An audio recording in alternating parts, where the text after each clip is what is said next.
अस्सलाम वालेकुम नाज़रीन, मैं हूं आपका मेज़बान शाफी मोमिन। नाज़रीन, आज 14 अगस्त सन 2020 है। पाकिस्तान को आज़ाद हुए 73 वर्ष बीत गए हैं। आज 14 अगस्त सन 2020 तमाम पाकिस्तानियों के लिए एक खुशी का दिन, जश्न का दिन है। इस वतन अजीज़ की खातिर हमारे आबाओ अजदाद ने अपने ख़ानदान, अपने रिश्तेदार, अपने आबाओ अजदाद की कुर्बानियाँ देकर इस वतन को हासिल किया। मुल्क अजीज़ आज़ाद होने के बाद जब बानी पाकिस्तान कायद आज़म मोहम्मद अली जिन्ना ने फरमाया,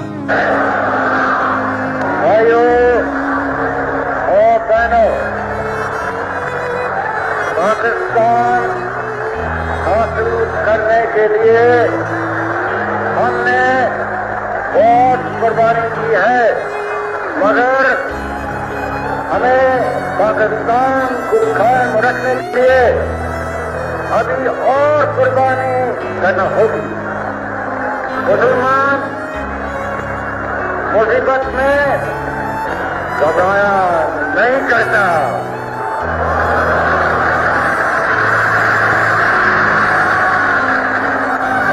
हमारे हौसले बुलंद है।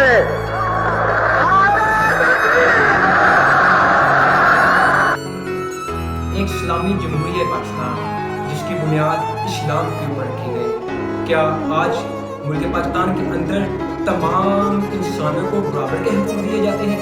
क्या पाकिस्तान के अंदर तमाम इंसानों को जिनके साथ जुल्म ज़्यादती हो जाती है उनको इंसाफ मुहैया किया जाता है? वतन तो हमने हासिल कर लिया है, लेकिन हमें आज़ादी की अभी भी ज़रूरत है।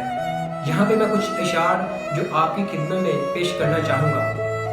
कहाँ पाई है आज़ादी, यही तो एक रोना है। कहाँ पाई है आज़ादी, यही तो एक रोना है। वतन तो मिल गया है लेकिन अभी आज़ाद होना है।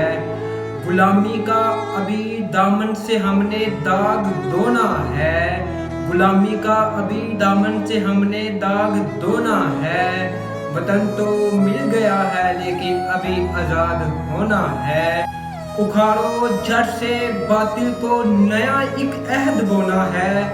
उखाड़ो जड़ से बातिल को नया एक अहद बोना है। वतन तो मिल गया है लेकिन अभी आज़ाद होना है। अभी तो दुख के चुंगल में वतन को कोना कोना है। अभी तो दुख के चुंगल में वतन को कोना कोना है। वतन तो मिल गया है लेकिन अभी आज़ाद होना है। आज़ादी तो हमने हासिल कर ली है लेकिन आज़ाद होना भी बाकी है। अपने मेज़बान शाफी मोहन को इजाज़त दीजिए। हंसते रहे, मुस्कुराते रहे और लोगों में खुशियाँ बांटते रहे ताकि आप भी खुश रह सकें। अल्लाह हाफ़िज़। पाकिस्तान जिंदाबाद। आप आजाद रहें, आजाद रहें।